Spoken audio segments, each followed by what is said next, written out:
दोस्तों जेकेपीएसआई की मेडिकल ख़त्म होने के बाद अब फाइनल जो प्रोविजनल लिस्ट थी वो रिलीज़ होने के लिए एंटिसिपेशन बहुत सारे लोगों की थी और बहुत सारे लोग इंतज़ार कर रहे थे। और कहीं ना कहीं मीडिया में रिपोर्ट्स भी थी कि आज या फिर कल रात को ये रिलीज़ होने वाली थी और रात लेट 12:30 के आसपास इसको रिलीज़ किया गया। मोस्टली काफ़ी लोग सो भी रहे थे और सब लोगों को लेट भी पता चला। और आज हम इस पे बात करेंगे। सबसे पहले तो जितने लोग भी सिलेक्ट हुए हैं उनको बहुत बहुत मुबारक। आपकी मेहनत फाइनली आपको एक स्टेज पे पहुंचा चुकी है जहां आपकी सारी की सारी चीज़ें कल्मिनेट होती हैं और आपको अपनी ये ड्रीम जॉब हासिल होती है। However at the same time फिर से मैं वही बोलूँगा कि जितने लोग भी कुड नॉट मेक इट, ऐसा मतलब नहीं, बिल्कुल भी नहीं है कि वो डिज़र्व नहीं करते थे।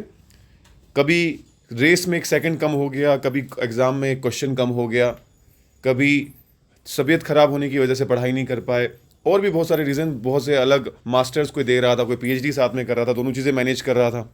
तो ऐसे बहुत से लोग हैं डिज़र्विंग जो इस लिस्ट में नहीं है, लास्ट मोमेंट की सिली मिस्टेक की वजह से या जिस रीज़न की वजह से भी। जिन लोगों ने किया उन लोगों को मुबारक, जिन लोगों का नहीं हो पाया स्पेशली मैं उनको एड्रेस करना चाहूँगा कि एक एग्ज़ाम आपकी वर्थ डिसाइड नहीं करता। कीप मूविंग, कीप गोइंग, अपने फाइनेंशियल इंडिपेंडेंस के ज़रिए ढूंढते रहिए। If you have hard work hard so much कि आपने इस एग्ज़ाम में 1-2 साल लगा दिए, तो डेफिनेटली आप ज़िंदगी में कोई भी किसी भी चीज़ पे फोकस कर सकते हैं और मेहनत कर सकते हैं। फाइनेंशियल इंडिपेंडेंस गोल है, वो कहीं से भी अचीव हो सकता है। जे ये वर्दी नहीं तो केएएस के डीएसपी की स्टार सही, वो नहीं तो आगे आने वाला नायब तहसीलदार या पटवारी की जिसके बारे में बोला जा रहा है कि शायद आने वाला है वो सही, या जो भी आने वाली चीज़ें आपकी लाइफ में आने वाली अपॉर्चुनिटीज़ हैं उनके तरफ फोकस करिए। If you keep reading the last chapter of your life you can not start the new chapter. तो न्यू चैप्टर शुरू करिए और नई एनर्जी के साथ आगे बढ़िए। और मैं आपको ये भी बता दूं कि कट ऑफ की बात भी आज हम करेंगे और कट ऑफ क्या गया है, एक्सपेक्टेड कट ऑफ अलग अलग कैटेगरीज़ का। तो सबसे पहले इस लिस्ट को फटाफट देख लेते हैं। सबसे पहले तो ओपन मेरिट में 600 लोग हैं और एससी में 96 सेलेक्ट हुए हैं, एसटी में 120 हुए हैं, ओएससी अदर सोशल कास्ट में 48 हुए हैं, ALC actual line of control 48 हुए हैं, आरबीए 120 हुए हैं, पीएसपी पहाड़ी स्पीकिंग पीपल 48 हुए हैं, ईडब्ल्यूएस 120 हुए हैं। टोटल 1200 पोस्ट थी। तो कहीं ना कहीं 50% जो है वो कैटेगरीज में गया है और एग्जैक्ट 50% ओपन मेरिट में भी गया है। आगे बढ़ते हैं दोस्तों। इसमें लिस्ट का एक ब्रॉडर आउटलुक ले लेते हैं।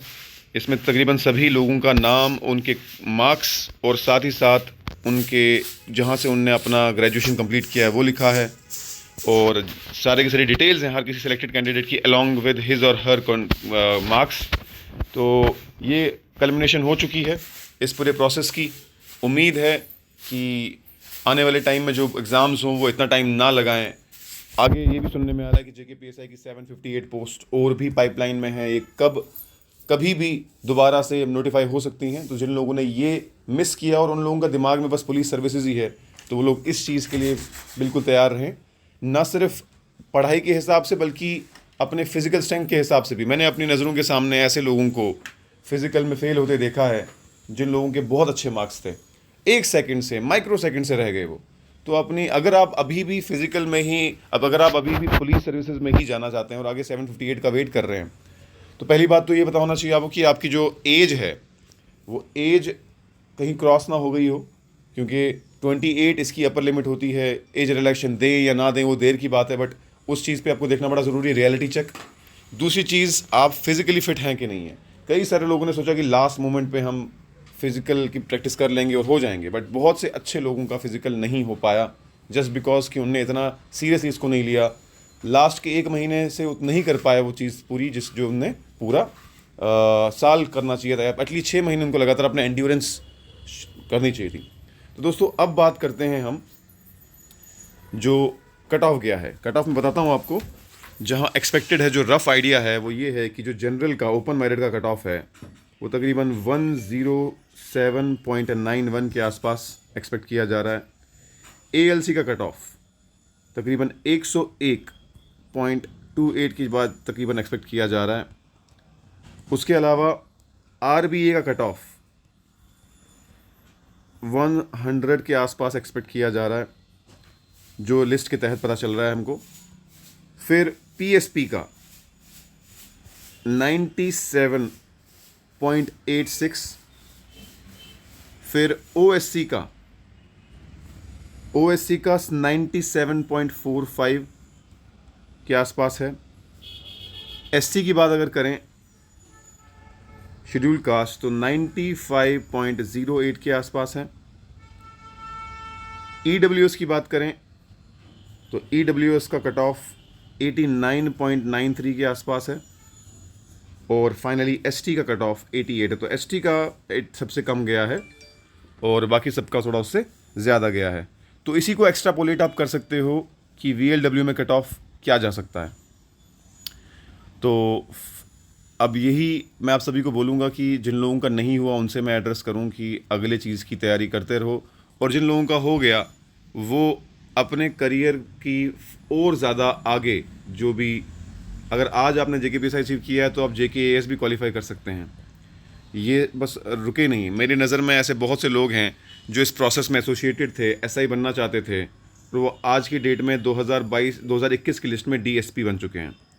तो you should never stop and settle for what you have got, but you should always keep going forward in your life.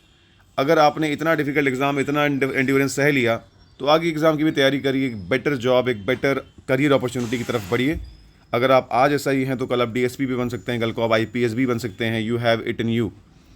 सो यही था आज के बारे में दोस्तों। थोड़ा आपको मैं बता दूं एक लास्ट चीज़ दोस्तों, ये बताना चाह रहा हूं मैं कि सुपरवाइज़र का हम ऑफलाइन बैच शुरू करने वाले हैं, क्योंकि किसी भी इंस्टीट्यूट ने कहीं पर भी अभी तक ये बैच शुरू नहीं किया, और बहुत से लोग ऐसे, बहुत से लेडीज़ इसमें ऐसी हैं जो कहीं ना कहीं पढ़ाई के प्रोसेस से बहुत दूर जा चुकी थी, क्योंकि इसकी एज लिमिट, अपर लिमिट काफ़ी ज़्यादा है। तो ऐसी लेडीज़ भी हैं, ऐसी मैरिड लेडीज़ भी हैं जो 35 प्लस हैं इस टाइम पे, और वो इस प्रॉब्लम को फेस कर रहे हैं कि ऑनलाइन उतना ज़्यादा उनको अंडरस्टैंडिंग नहीं आ पा रही है। तो हमारा जो बैच है ऑनलाइन ऑफलाइन एक साथ लॉन्च होने वाला है।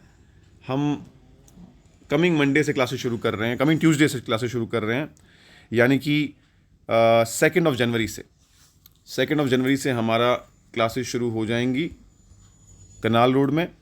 और इसके लिए हम फुल फ्लेज्ड जो फैकल्टी मेंबर है वो उन्हीं को ला रहे हैं जिनका बैकग्राउंड सोशियोलॉजी, सोसाइटी वगैरह रहा है।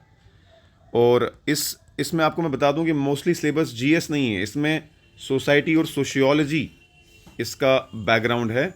वही फैकल्टी मेंबर बेटर पढ़ा पाते हैं जिनका बैकग्राउंड रहा हो, जिनने मास्टर्स किया हो, नेट दिया हो, UPSC में मेंस दिया हो।